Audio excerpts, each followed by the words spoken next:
सिद्धेभ्यः। ओम नमः सिद्धेभ्यः। ओम नमः सिद्धेभ्यः। नमः श्री वर्धमानाय निर्धूत कलिलात्मने सालोकानां त्रिलोकानां यद विद्या दर्पणायते। अहिंसा परमो धर्म की, महावीर भगवान की। प्रातः स्मरणीय परम पूजाचार्य गुरुवर श्री विद्यासागर जी मुनि महाराज जी की जय। संसारी प्राणी शांति चाहता है, शांति चाहता है। और मान लो समय ग्रीष्मकालीन चल रहा है, उस समय वह शांति प्राप्त करने के लिए अनेक प्रकार के वस्तुओं का इस्तेमाल करता है। उसको प्रसंग बनाते हुए आचार्य समंतभद्र स्वामी ने शीतलनाथ भगवान की स्तुति करते हुए विषय रखा है। बहुत अच्छा प्रसंग है वो। उनका ये कहना है, न शीतलाश चंदन चंद्र रश्मयो नगांग मम्भो न चहार यष्टय यथा मुनेस्ते अनग वाक्य रश्मय शमाम्ब गर्भा शिशराम विपश्यताम। ऐसा कहा। विद्वानों के लिए शीतलता प्रदान करने वाले कौन सी वस्तु हैं? हे भगवान, आपके जो निर्दोष जो वचन रूपी किरणें हैं, जो कि जिसके अंदर समता रूपी जल का प्रवाह है, और वो सारे सारे विद्वानों के लिए शीतलता प्रदान करते हैं।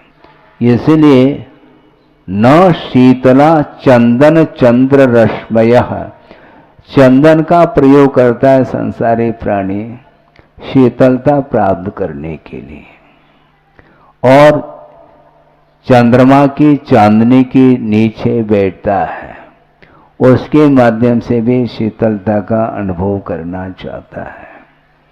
और जो सुगंधित मालाएं हैं उनका भी उपयोग कर लेता है, और गंगा के जल का भी उपयोग कर लेता है। जलपान करके और स्नान आदि के माध्यम से अपनी गर्मी को शांत करना चाहता है, किंतु आचार्य कहते हैं ये शांति प्रदान करने वाले ये वस्तु नहीं है। वस्तुतः यदि शीतलता मिलती है तो भगवान आपके जो वचनों में जो शीतलता है वह अन्यत्र नहीं पा सकते हैं। ये उन्होंने रूपक बनाया है, बहुत अच्छा लगता है। लेकिन अच्छा लगना अलग वस्तु, किंतु उसका उपयोग कौन कितने परसेंटेज में कर रहा है। ये चर्चा चल रही थी कि आचार्यों ने जो संसारी प्राणी के हित के उद्देश्य को लेकर के दिव्य ध्वनि के आश्रित जो आगम आया है, उस आगम की रचना करते हुए 4 अनुयोग में विभाजित जो आगम है उसको लिख करके हम लोगों के बीच में छोड़ करके चले गए, किंतु उसको खोल करके पढ़ने की भावना जागृत नहीं होती। एक कैसा रूप बन रहा है, बार बार मैं चिंतन करता हूँ कि निरंतर वर्तमान का जो माहौल है, मैं ये नहीं कहना चाहता हूँ कि धर्म का ह्रास हो रहा है, लेकिन ह्रास नहीं होते हुए भी जितने परसेंटेज में उसमें वृद्धि होनी चाहिए वो देखने में नहीं आता। आकुलताएं इतनी हैं उसको देख करके आंख मींचने की इच्छा होती है, वो अपने आप में शांति का अनुभव नहीं करते, आकुलता आकुलता आकुलता। अभी आप लोग बैठ करके शांति से सुन रहे हैं, आपको कैसा लग रहा है? कोई शोरगुल नहीं है, और हमें शोरगुल पसंद नहीं, समस्या ये जा रही है।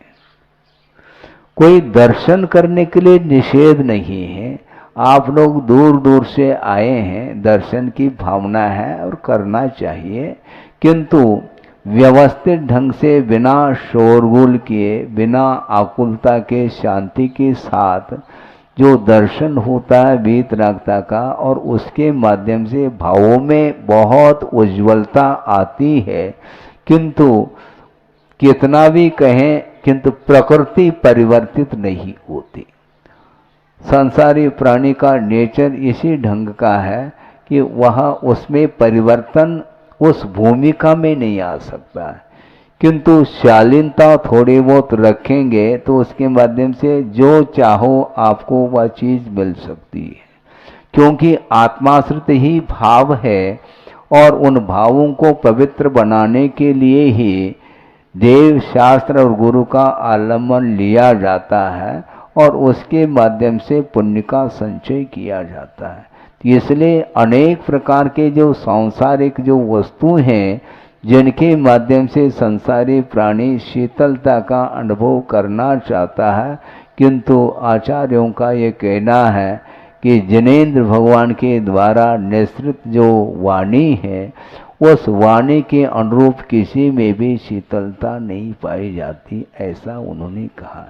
क्योंकि उस वाणी में समता रूपी जल का प्रवाह है, क्षमाम्बु गर्भा कहा, उसके भीतर जिनेंद्र भगवान के वचनों में क्या समता भाव उसमें से झलक रहा है, और साम्य भाव के बिना कभी भी शांति मिल नहीं सकती। कि महाराज आप तो बहुत ऊंची बात कह रहे, ऊंची बात तो करेंगे ही, क्योंकि दुकान में बहुत सारी वैरायटी को लेकर के वस्तु हैं, किंतु जो महंगी वस्तु है उसकी तो गीत ज़्यादा गाई जाती है।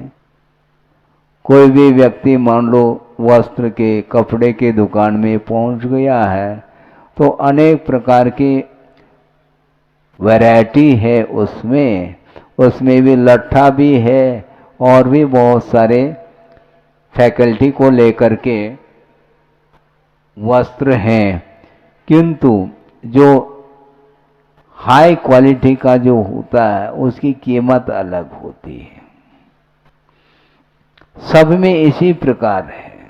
इसलिए आपकी भूमिका के अनुरूप में मैं कुछ कह दूं, और कहने जा रहा हूं, क्योंकि श्रवण की भूमिका में अलग, चारित्र की भूमिका अलग बनती है, और जो श्रवण नहीं बना है, अनुवृत्ति भी नहीं बना है मान लो, फिर भी देव गुरु शास्त्र के प्रति समर्पण भाव है, और वह समर्पण भाव को लेकर के आप लोग आए हैं।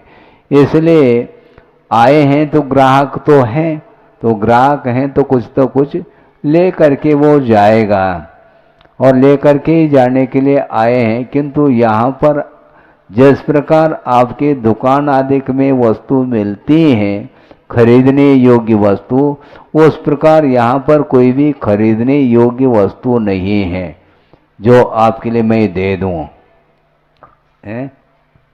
साथ में लाए हैं क्या? थैला वगैरह लिया है जिसमें हम कुछ दे दें आपको? ऐसा कुछ नहीं है।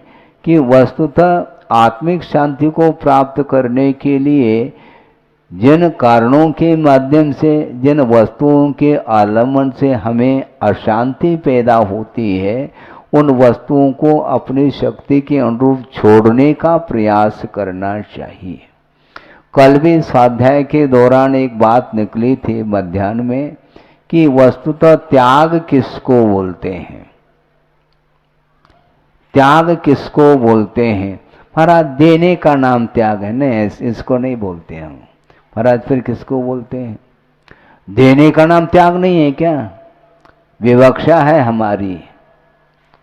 क्योंकि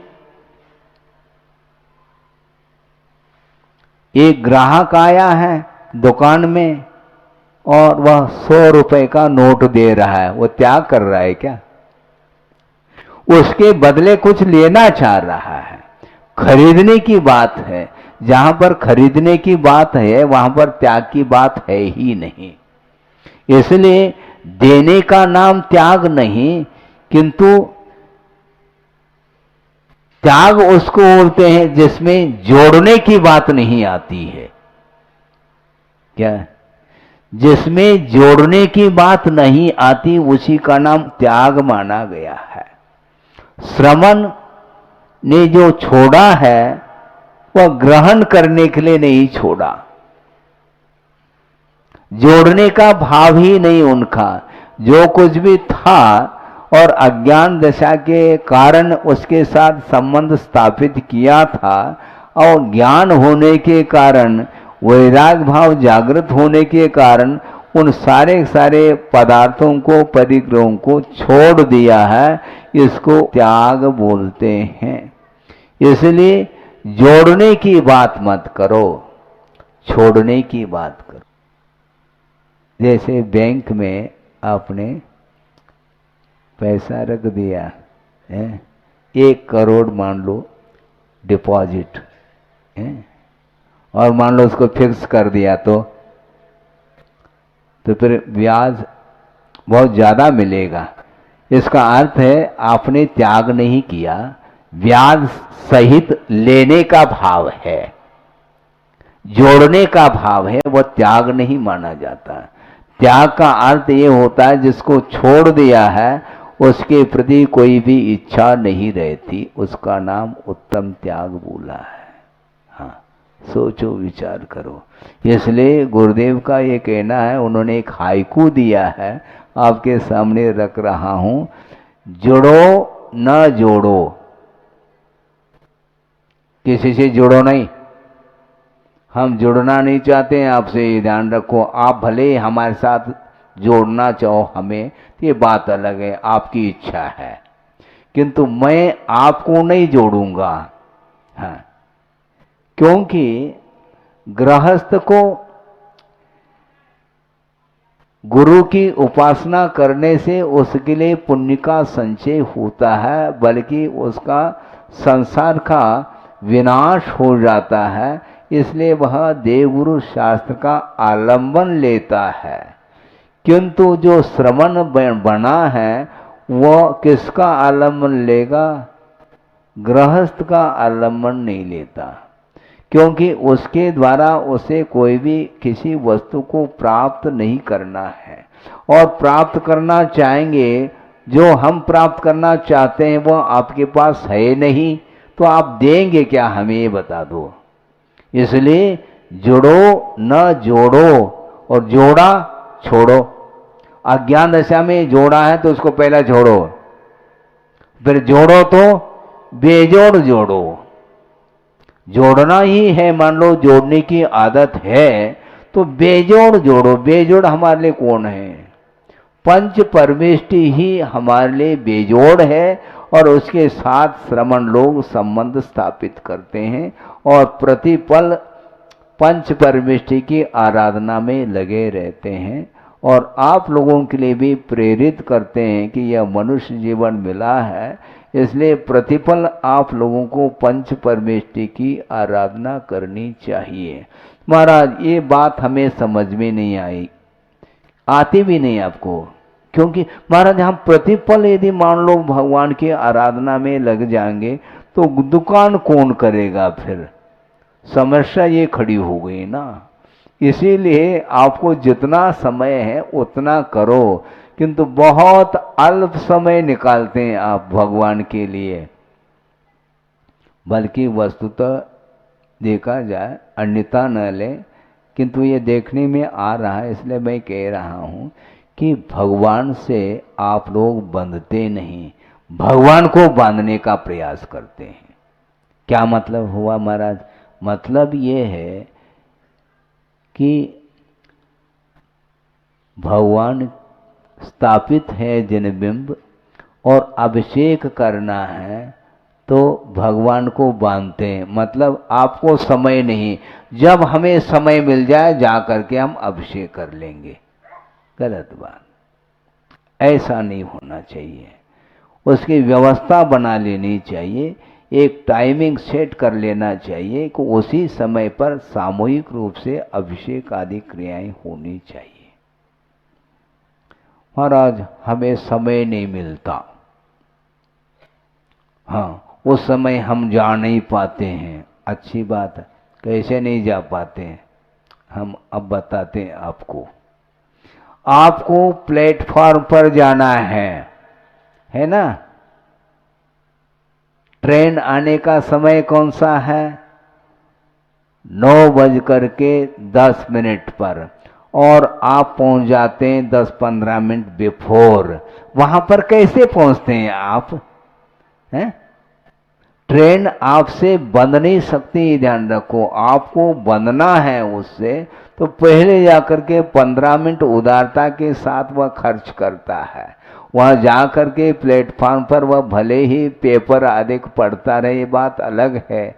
और कोई भी यात्रीगण जाने वाले होते हैं, उनके बीच में बैठ करके 10-15 मिनट वह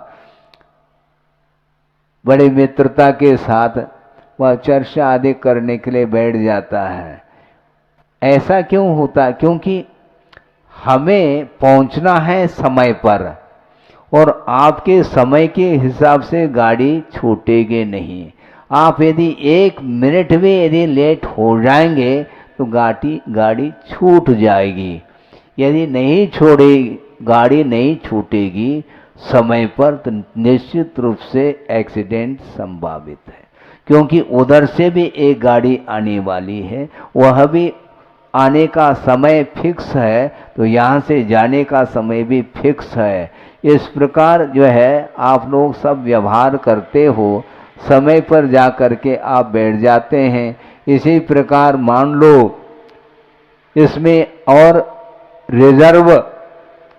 रिजर्वेशन कर लेते कि नहीं? हाँ कर लेते महाराज, उसके बिना कहाँ यात्रा कैसे हो सकेगी हमारी, है?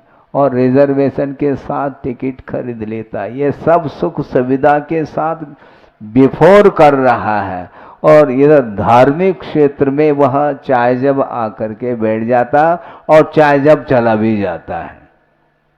समय पर आना भी चाहिए और समय के पूर्व जाना भी नहीं चाहिए, और बीच में उठ करके कई लोग चले जाते हैं, इसलिए पीछे बैठते हैं ताकि समय पर हम निकल जाए यहां से।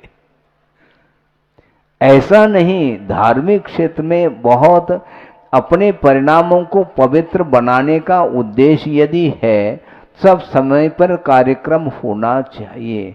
क्योंकि निराकुल भाव के साथ यदि आप प्रभु की आराधना नहीं करोगे तो जितने परसेंटेज में जिस क्वालिटी का पुण्य का संचय होना चाहिए वह नहीं हो पाएगा, पक्की बात है।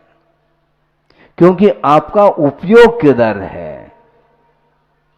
उपयोग किधर है? ऐसा भी हमने देखा कि एक व्यक्ति है, कोई भी हो, उसका नियम है, किसका? तत्वार सूत्र सुनने का, भक्तांबर सुनने का नियम है, और पूजन करने का नियम है। ठीक है, ये तीनों कार्य एक साथ हो रहे हैं। एक साथ कैसे महाराज? एक भक्तांबर पाठ कर रहा है, उसको वो सुन रहा है, और एक तरफ जो है तत्वासूत्र का पाठ करने के लिए बैठा है, उसको भी वह सुन रहा है, और साथ में वह जल चंदन आदि वह चढ़ाता हुआ पूजन भी कर रहा है, और सामने वह अभिषेक भी देख रहा है। ये सारे सारे एक साथ काम कर रहा है और उसके नियम पल रहे हैं। गलत बात है। एक साथ आपका उपयोग 4 जगह जाएगा क्या? भक्तांबर का पाठ और तत्वार सूत्र का पाठ एक साथ कैसे सुनना चाहो आप? संभव नहीं है, ये ध्यान रखो। जैसे समझने के लिए आज वर्तमान में वह साधन कम मिलते हैं। पहले रेडियो चलते थे, अभी भी होंगे शायद मेरे ख्याल से, बहुत कम मात्रा में, क्योंकि मोबाइल का ज़माना आ गया, टेलीविज़न आदि का आ गया, उसके माध्यम से आप सारे सारे दृश्य और गीत आदि सुनते हैं। पहले जो रेडियो चलते थे उसमें थोड़ा वो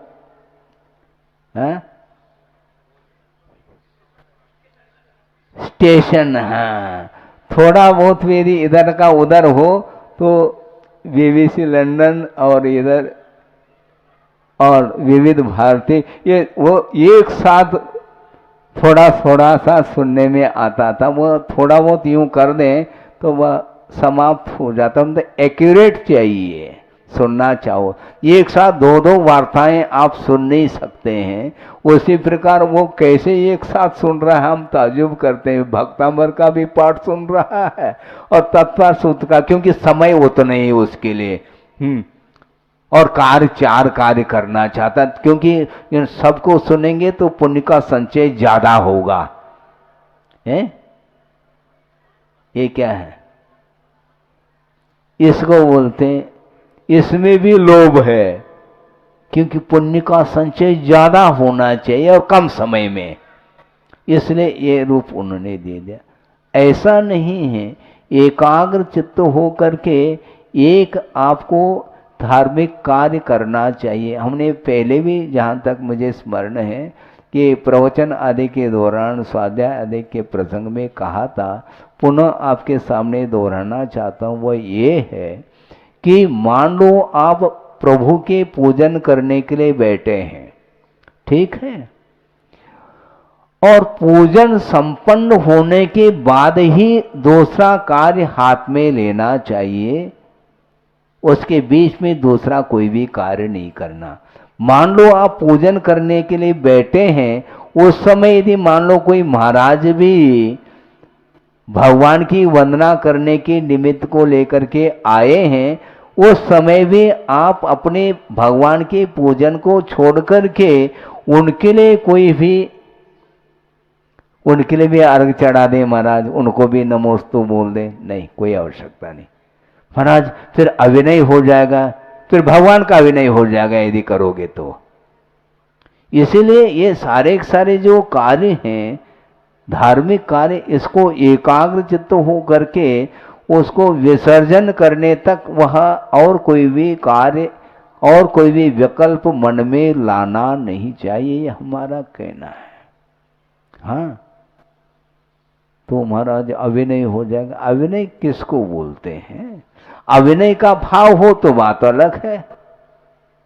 आप फ्री बैठे हैं और महाराज आए हैं, तो उस समय यदि मान लो आप दर्शन आदि नहीं करते हैं तो वह अविनय माना जाता है, किंतु वहां पर अविनय है ही नहीं। अविनय का भाव हो तब की बात है। जैसे मान लो मुनि महाराज हैं, उनको आपने पड़गाया, ठीक है, ले जा रहे हैं, तो महाराज आगे होते हैं कि आप आगे? उत्तर दो। आइए महाराज, आइए महाराज, ऐसा कर करके वो आगे जा रहा है और श्रमण पीछे पीछे आ रहा है, तो श्रमण का अभिनय कर रहा है क्या वो? नहीं, क्योंकि मैं जाऊंगा तो कहां पर जाऊंगा, मुझे कोई ज्ञात थोड़ी है वहां पर क्योंकि आपको ज्ञात है कहां पर ले जाना है। और दूसरी बात है, आप विनीत होकर के उनके लिए कह रहे हैं हाथ जोड़ करके, आइए महाराज, आइए महाराज, इसी का नाम विनय है। महाराज पीछे चल रहे हैं इसका अर्थ ये थोड़ी कि आप उनका अभिनय कर रहे हैं, अभिनय इसका नाम थोड़ी है। और दूसरी बात, मान लो 2 खंड का 3 खंड का मान लो कोई मंदिर है और तीनों खंडों में श्री जी विराजमान हैं, और ऊपर के खंड पर जा करके मान लो आपको वंदना के निमित्त से गए और वहां पर बैठ करके आप पूजन अर्चन कर रहे हैं, तो नीचे के मंजिल में जो विराजित प्रतिमा है उनका अभिनय कर रहे हैं क्या आप? नहीं, वो ऊपर पहुंच गए ना आप, वो नीचे हैं, आप उनसे ऊपर पहुंच गए। ऐसा नहीं होता क्या? इसका नाम अभिनय नहीं है, शक्य का ही अनुष्ठान किया जाता है, इसको बोलते हैं। अशक्य का अनुष्ठान हम कर ही नहीं सकते हैं। यदि इस प्रकार है तो आपको फ्लाइट से नहीं जाना चाहिए, क्योंकि बहुत ऊंचे पहुंच गए आप, है, और मंदिर बहुत नीचे रह गया तो उसका अभिनय हो जाएगा, आप क्या कर लोगे, बोलो, छोड़ोगे? ऐसा नहीं होता। यथा योग्य विनय अनुनय करना चाहिए, ये कहा जा रहा है। इसलिए आप यदि पूजन अर्चन आदि कर रहे हैं, उस धार्मिक अनुष्ठान को छोड़ करके अन्य कोई भी कार्य जब तक विसर्जन ना हो, समापन न हो, तब तक अन्य कार्य हाथ में नहीं लेते। इसी को बोलते निराकुल भाव के साथ कार्य को संपन्न किया जाता है। और आज के तारीख में ये आधुनिक युग है, इसलिए आप पूजन करते समय भी आपके पास मोबाइल रखा हुआ है। हाँ, मोबाइल रखा है तो घंटी बज गई तो फिर देख लो, जिस प्रकार घंटी बजते ही पेपर समेट लेते हैं, पेपर लो जल्दी करो, घंटी बज गई, तो उसी तरह घंटी बजते ही आप बहुत जल्दी समेटते हैं भोजन को शॉर्ट में। हाँ, अर्घम, क्योंकि अर्घ में तो वही आता है महाराज, उसमें भी तो 8 मंगल द्रव्य तो है, सब मिलाकर के तो दे रहे हैं हमें। ये सब क्या है? क्योंकि जाना है, ये आकुलता आपके अंदर चल रही है। इसलिए निराकुल भाव के साथ आप यदि आराधना करते हैं तो निश्चित रूप से उसका फल भी मिलेगा, बल्कि फल की इच्छा नहीं करनी चाहिए, ऐसा कहा है। बिना फल की इच्छा, यदि फल की इच्छा करना चाहो, फलम कौन सा, मोक्ष फल प्राप्त, ये मोक्ष फल की प्राप्ति के लिए फल कहा है। हमने बहुत पहले की बात है कि एक व्यक्ति ने फल के स्थान पर काली मिर्च चढ़ा दी उसने। हमने सोचा बहुत बड़ा फल चढ़ाया तुमने और मोक्ष फल चाह रहे हैं। सोचो, विचार करो, इस प्रकार के भी होता है। ये आलोचना की बात नहीं, वो पूजन के योग्य जो बादाम हैं वह अलग ढंग के लाते हैं, जबकि अच्छी क्वालिटी का चढ़ाना चाहिए। हाँ, स्वयं के लिए तो अच्छी क्वालिटी का चढ़ाता है वो खाने के लिए, किंतु चढ़ाने के चावल अलग है, चढ़ाने के बादाम अलग है, आदि आदि, ये सब क्या, उसमें भी उसकी वृत्ति उन वस्तुओं के प्रति जो लोभ है वह छूट नहीं रहा है। और मन में ये भी भाव आ सकता है, ये सामग्री कहाँ जाएगी, ये अरे कहाँ जाएगी, तुमने चढ़ा दिया, उसकी चिंता नहीं करो। हाँ, उसकी वो क्यों छोड़ दिया उसको आपने, तो उसकी ओर क्यों दृष्टि नहीं। लेकिन तरह तरह के परिणाम आते हैं, बार बार उन्हीं को समेट देता है और दूसरे दिन पुनः उसी को चढ़ा देता है। ऐसा नहीं चढ़ाना है, ध्यान रखो। है, एक बार चढ़ा लिया, पुनः वापस उसको बोरी में भर करके दूसरे दिन। हाँ, ऐसा नहीं। एक बार चढ़ाने के बाद वह चढ़ाने योग्य नहीं है। नए सिरे से आप लोगों को द्रव्य लेकर के चढ़ाना चाहिए। ये सब इसलिए कहा जा रहा है कि धार्मिक अनुष्ठान करते समय भी विषयों की ओर दृष्टि संसारी प्राणी की रुकती नहीं, जाती ही रहती है। इसीलिए परसेंटेज के रूप में जो पुण्य का संचय होना चाहिए वो नहीं हो पाता। एक क्लास का पुण्य चाहिए। हाँ, तो उसी प्रकार के भाव भी चाहिए। एक क्लास का कोई भी पदार्थ आप खरीदना चाहते हो तो उसी क्वालिटी के अनुरूप आपको दाम देना पड़ेगा। नहीं है तो नहीं। फल रखे गए हैं, अनेक प्रकार के फल हैं। थोड़ा बहुत पूरा सड़ा हुआ तो नहीं है, लेकिन एक साइड में कहीं मान लो सड़ा हुआ भी है तो उसको भी रखते हैं। उसकी दाम अलग है। उसका दाम अलग है। और ए क्लास के जो होते हैं वो बड़े बड़े फुल साइज के होते हैं, हाँ, बड़े बड़े रसदार होते हैं, उसकी गंध अलग है सब कुछ। और हाथ नहीं लगाओ ऐसा बोलते हैं, हाथ लगाने से खराब हो जाता है, फिर सेकंड हैंड हो जाएगा वो। तो ये सब कुछ आप ध्यान रखते हैं क्या नहीं? तो अच्छे अच्छे क्वालिटी का यदि मान लो आप माल लेना चाहते हैं तो उसके योग्य आपको कीमत चुकानी पड़ेगी।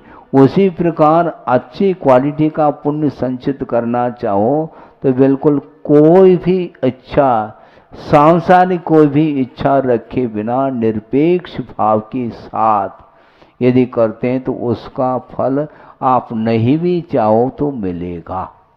बल्कि यहाँ तक आगमकार ये कहना चाह रहे हैं कि जो ही मान लो संयम को अंगीकार कर लेता है कोई व्यक्ति, उस समय उसी समय से नहीं चाहते हुए अच्छी क्वालिटी का पुण्य का संचय निरंतर होता रहेगा। हाँ, किंतु क्यों हो रहा है? संयम के कारण हो रहा है। संयम रखो। जो संयम अंगीकार करता है उसके अंदर कोई भी आकुलता नहीं होती है। हाँ, इसलिए आप लोगों को चाहिए, समय आपका हो गया है और दूर दूर से लोग आए हैं और वो भी धर्म को ग्रहण करने के लिए और समाज में भी योगदान दे करके वो कुछ जो आगे बढ़ना चाहता है ऐसे व्यक्तियों के लिए भी वह सहयोग आदि देते हैं। तो यहाँ पर कमेटी के लोग भी आए हैं, बताते हैं, ललितपुर के भी आए हैं, अन्य जगह के आए हैं और उन्होंने गुरुदेव के आशीर्वाद से ललितपुर में, कहाँ पर, वो गौशाला में प्रतिभा स्थली का निर्माण करने जा रहे हैं। हाँ, और गुरुदेव का मंगलमय आशीर्वाद उन्हें कई बार प्राप्त हुआ है, इसलिए अलग से हमारा कोई आशीर्वाद मैं समझता हूं कि कोई आवश्यकता नहीं पड़ेगी। हाँ, क्योंकि हाथी के पैर के नीचे सब समाहित हो जाते हैं। हाँ, ये हमने ये उक्ति आप ही लोगों के द्वारा सुनी थी। हाँ, हाथी का पैर है, उसके नीचे बहुत सारे जीव आकर के अपनी रक्षा के लिए आ जाते हैं।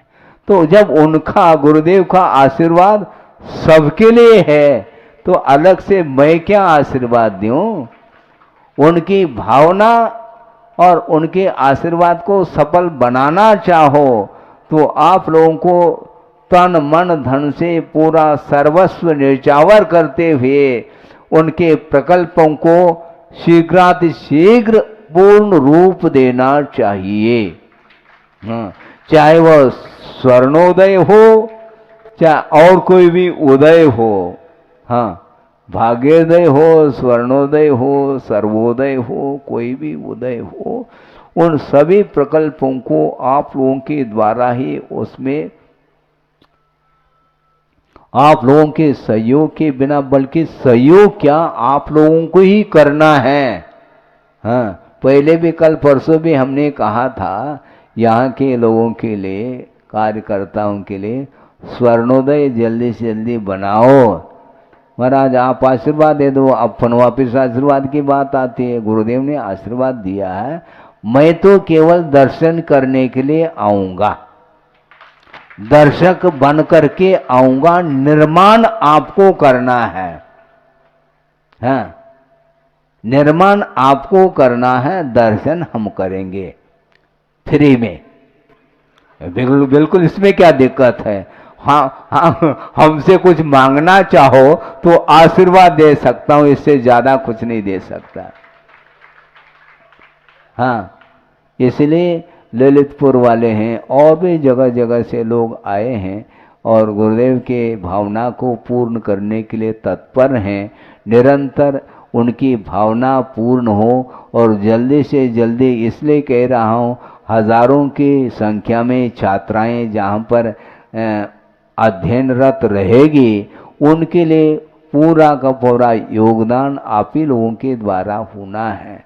जबलपुर में भी है, मेन जो है जबलपुर है, और अन्यत्र 3-4 जगह जो है, एक चंद्रगिरी डोंगरगढ़ है और रामटेक है, इंदौर रेवती रेंज में है, बहुत बड़ा रेंज है आचार्य महाराज का, हाँ कम नहीं है ये। ललितपुर है, सब जगह ये 4-5 जो है ये ब्रांच खुले हुए हैं, वहाँ पर विद्या अध्ययन कर रही हैं वो बालिकाएं, और उनके लिए विद्या अध्ययन करा रही हैं बहनें।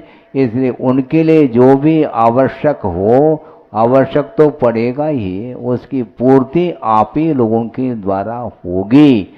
इसलिए बिल्कुल निश्चिंत हो करके, जिस प्रकार आप अपने दुकान मकान को संभाले हुए हैं और पूरा का पूरा समय दे करके उसको आप विकास के लिए तत्पर रहते हो, उसी प्रकार धार्मिक क्षेत्र में भी आप लोगों को आगे आना है और उसके माध्यम से प्रभावना करने के लिए ये योगदान मैं मानता हूँ।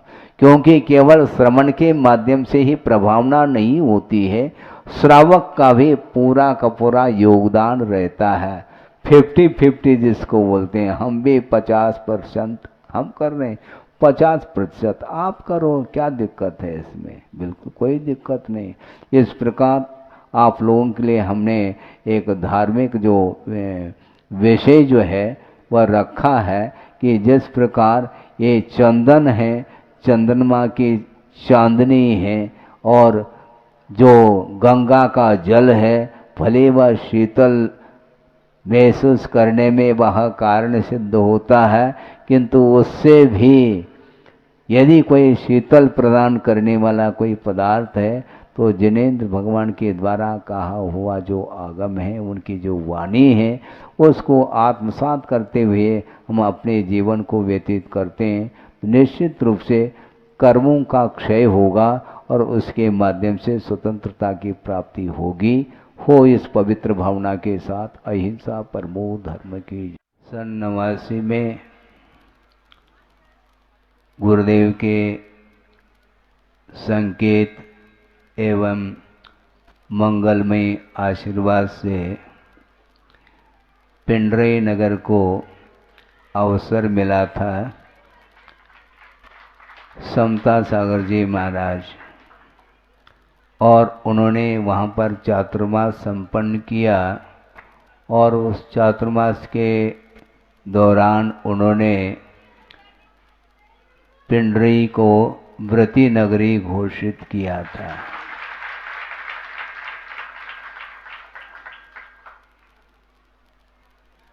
पिंडरी नगर है, महानगर हो अथवा न हो, व्रतियों की अपेक्षा से उसको महानगरी कहा जा सकता है। पूरे बुंदेलखंड में जो छोटे छोटे नगर हैं, गांव हैं, वहाँ पर व्रतियों की संख्या अनगिनत है, मैं समझता हूँ। और वहाँ पर उन्होंने संपन्न किया था चातुर्मास। उसके बाद यह द्वितीय चातुर्मास, और उन्होंने वहाँ पर चातुर्मास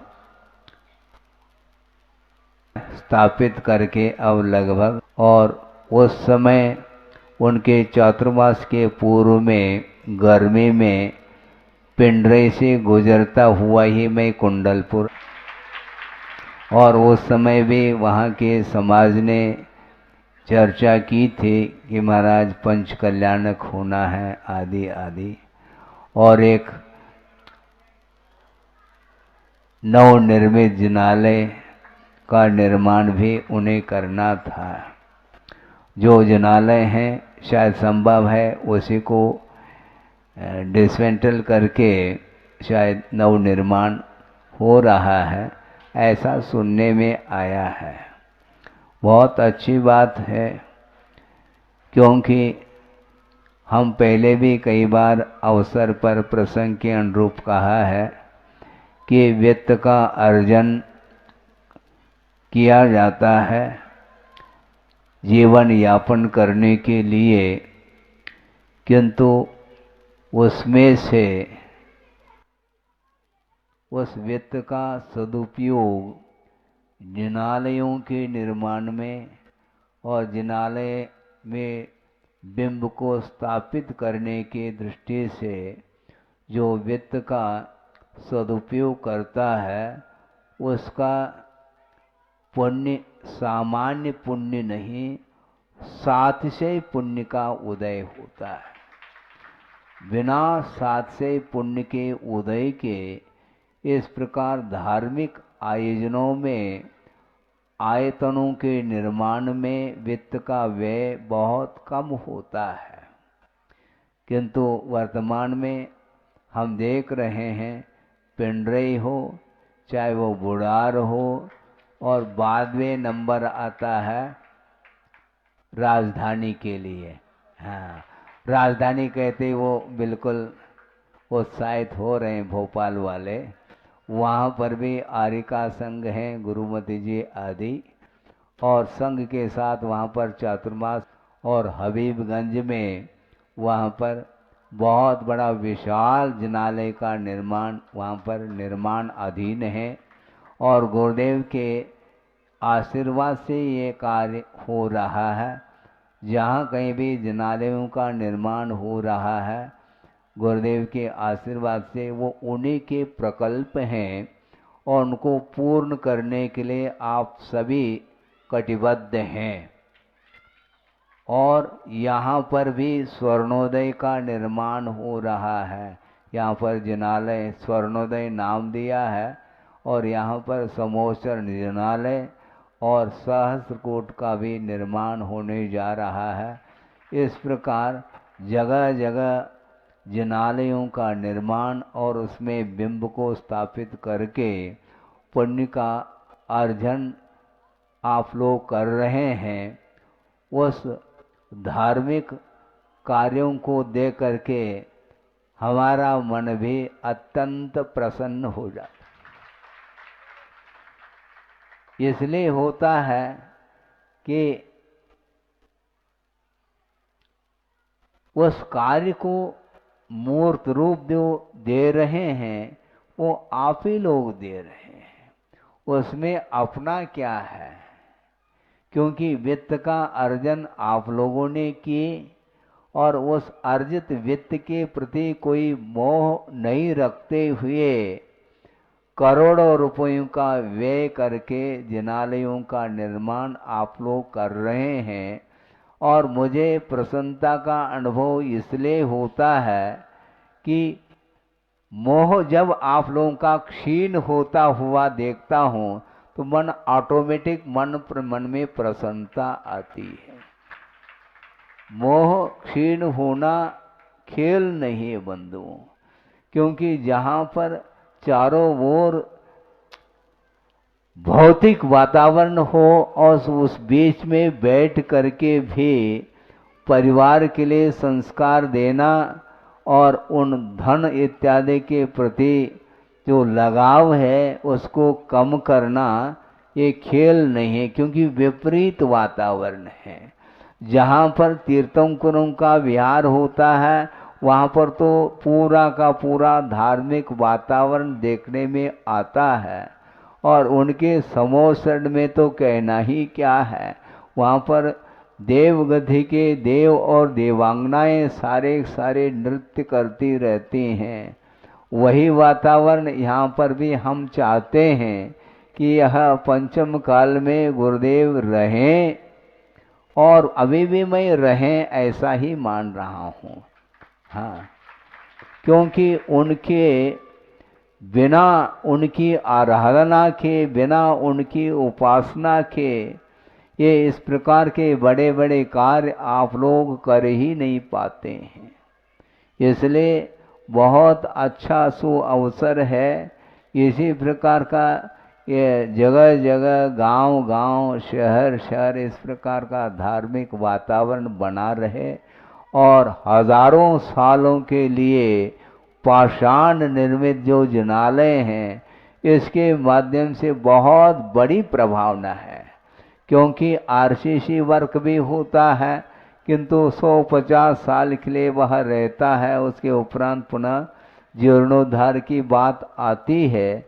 किंतु गुरुदेव की भावना, उनका जो सोच विचार है, वह हजारों साल तक वह सारे जनालय जीवित रहें और हजारों हजारों साल के लिए दूर दूर के जो समाज जनता आकर के प्रभु की उपासना करने के लिए आए और दर्शन पूजन अर्चन आदि करके भवांतर का जो पाप है, संचित पाप, उसको धोने के लिए अवसर प्रदान किया है गुरुदेव ने। सोचो, विचार करो, कितना पवित्र परिणाम उनके अंदर होगा। उनके अंदर कोई भी स्वार्थ नहीं था, इसलिए क्योंकि उनका जीवन परमार्थमय रहा है। अर्थ की ओर उनकी दृष्टि नहीं रही और परमार्थ की आराधना करते हुए उन्होंने विश्व के लिए एक आदर्श प्रस्तुत किया है। और यह न भूतो न भविष्यति वाली बात है। इसलिए आप लोग जहाँ से भी आए हैं वहाँ पर आप रहें, किंतु इस प्रकार के पवित्र कार्य करते हुए अपने जीवन को कृतार्थ करने का भाव हमेशा आप लोगों के अंदर होना चाहिए। क्योंकि धर्म के अलावा और कोई पार लगाने वाला कोई साधन नहीं है। हाँ, यो धरती उत्तमे सुखे सत्वान अर्थात जीवान संसार दुख था उद्धृत्य। संसार रूपी दुख से उठा करके यदि उत्तम सुख अर्थात मोक्ष सुख में स्थापित कराने का यदि कोई श्रेय है तो वह धर्म के लिए जाता है। धर्म के बिना भव समुद्र से पार होना संभव ही नहीं है। और वह धर्म किसी दुकान में, किसी मकान में खरीदने योग्य वह वस्तु है ही नहीं। क्योंकि आत्मगत जो पवित्र उज्जवल परिणाम है उसी का नाम धर्म कहा है, और आत्मगत जो पापमय परिणाम है उसी का नाम अधर्म कहा है। अधर्म और धर्म की व्याख्या, संक्षिप्त यदि व्याख्या आपको पढ़ना है तो इतना ही है।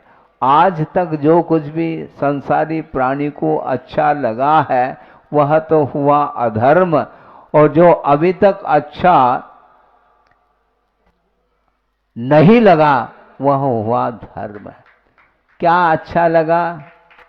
अधर्म ही अच्छा लगा है, तभी तो संसार में परिभ्रमण कर रहा है।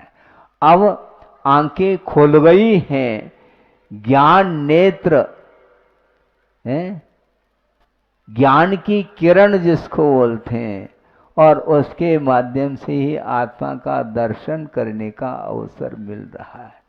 चारों ओर अंधकार फैला हुआ है संसार में, और उसी संसार में रह करके भी आप लोग आत्मा का दर्शन करने के लिए लालायित हैं। क्योंकि आत्मा का दर्शन बिना वीतराग धर्म की आराधना के संभव नहीं है।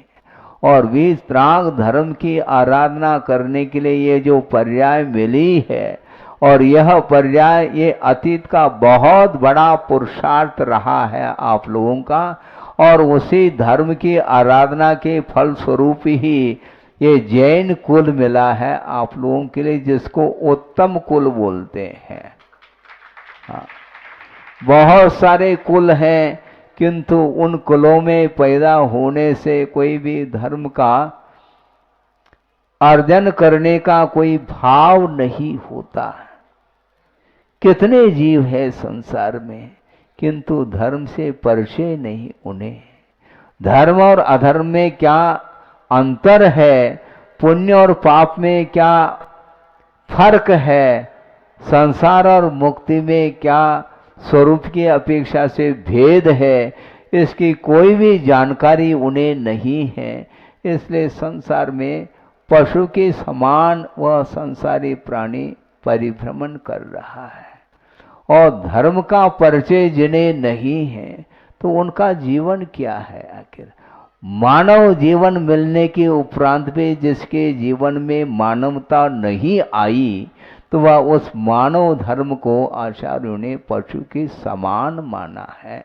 इसलिए आप लोगों ने जो पुरुषार्थ किया है विगत जीवन में उसका परिणाम सामने आ रहा है। क्योंकि ये जो कुछ भी देखने को मिल रहा है धार्मिक वातावरण, इसके पीछे कर्म का बहुत बड़ा योगदान है। वह साथ से पुण्य का योगदान इसी को बोलते हैं। उसके बिना ये आर्यखंड का मिलना, सच्चे देवगुरु शास्त्र का समागम होना, निरोग शरीर का मिलना, ये सारा सारा ये दुर्लभतम वस्तु है। उन वस्तुओं को आप लोगों ने प्राप्त किया है, उसका सारा सारा उपयोग बनती कोशिश धार्मिक कार्य में ही करना चाहिए। क्योंकि मोक्ष मार्ग की सामग्री के माध्यम से कभी भी संसार की इच्छा नहीं करना चाहिए। संसार से मुक्त होना चाहो तो धर्म ध्यान की जो सामग्री है उसके माध्यम से धर्म ध्यान ही किया जाता है। क्योंकि आर्य ध्यान की जो सामग्री है उसके माध्यम से कभी भी धर्म ध्यान नहीं हो सकता। इसलिए आप लोगों को धर्म ध्यान करना है तो धर्म ध्यान की सामग्री आप लोगों के लिए पर्याप्त मिली है। और गुरुदेव का सानिध्य आप लोगों ने सालों प्राप्त किए हैं। वो सारे सारे संस्कार आपके अंदर जो आए हैं केवल गुरुदेव की उपासना के माध्यम से वो आए हैं। और जिस प्रकार आप लोगों का विकास देखने को मिल रहा है उसी प्रकार स्वयं अपना भी विकास उनके सानिध्य के कारण ही इतना विकास हुआ। अन्यथा अपना कहाँ पर रहना होता, किसके साथ संबंध होता, कोई भी कह नहीं सकते। गुरुदेव यदि नहीं मिलते तो हमारा क्या होता कौन जानता है। दुनिया में अनंत जीव हैं, सब अपने अपने संबंध को लेकर के जी रहे हैं। संयोग के कारण ही संसार का निर्माण होता है और संयोग से जिसका मुख मुड़ गया है उसके लिए अब संयोग अर्थात संसार का विनाश करने के लिए संयोग का विच्छेद करना होता है। और विषय और कषायों के साथ संबंध अनादिकालीन है संसारी प्राणी का, उसका विच्छेद करने के लिए ही पुरुषार्थ करना है। और आप लोग जहाँ पर भी रहना हो रहें, हमारे कहने से आप रह नहीं रहें, अपनी इच्छा के अनुरूप रह रहें, किंतु वहाँ पर रह करके भी बहुत कुछ उद्धार आत्मा का किया जा सकता है और आप कर भी रहे हैं। क्योंकि उस भौतिक वातावरण के बीच में रह करके भी धार्मिक परिणामों का उत्पन्न होना बहुत कठिन होता है। वह श्रवण से भी वह कठिन कार्य मैं मानता हूँ श्रावक की अपेक्षा से। महाराज ये कैसी बात है, इसलिए कह रहा हूँ क्योंकि मैं तो अकेला हूँ और आपके साथ परिवार लगा हुआ है। इसके बाद भी धार्मिक परिणाम आपके अंदर है। दुकान में आप रहते हैं, मकान में रहते हैं, परिवारों के बीच में रहते हैं और बहुत सारे जो नाते रिश्ते इत्यादि हैं उनके बीच में रह करके भी धर्म साधना या धर्म की आराधना आप कर रहे हैं, कम बात थोड़ी है। हाँ, विपरीत वातावरण में रह करके धर्म साधन करना बहुत कठिन होता है। और आचार्यों ने ये भी कहा है चतुर्थ काल में दीर्घ सहनन के साथ जो साधना करने वाले साधक होते हैं उससे भी अधिक साधना विपरीत वातावरण में रह करके जो करता है वह उसकी तुलना में इसकी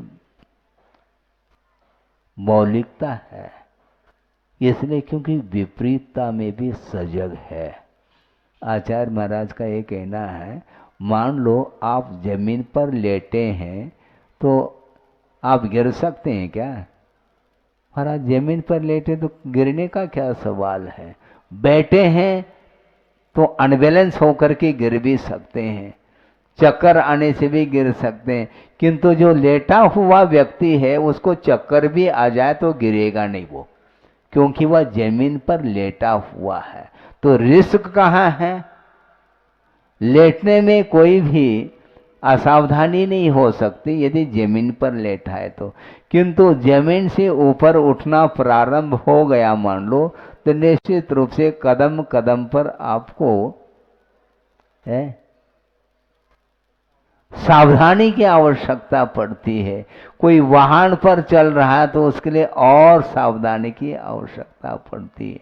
अर्थ ये है कि अनुकूल वातावरण में रह करके धर्म साधन करने के लिए हमें ज़्यादा मेहनत नहीं करनी पड़ती है, किंतु विपरीत वातावरण में भी रुचि के साथ, लगनशीलता के साथ जो धर्म की आराधना कर रहा है उसके माध्यम से बहुत विशेष जो है पुण्य का अर्जन होता है। 3 उपवास करने के उपरांत भी आवाज में कोई अंतर नहीं देखने में आया। इसी को बोलते लगनशीलता। वो व्रती हैं, प्रतिमाधारी हैं। कितनी प्रतिमा है? हाँ, 7 प्रतिमा है, क्योंकि आप धर्म के साथ रह रहे हैं। हाँ, धर्म के साथ हैं, 7 प्रतिमा का पालन करते हुए उपवास आदि के साथ आप धर्म ध्यान कर रहे हैं। ये सारा का सारा ये अच्छे क्षेत्र खजुराहो का ये प्रभाव है।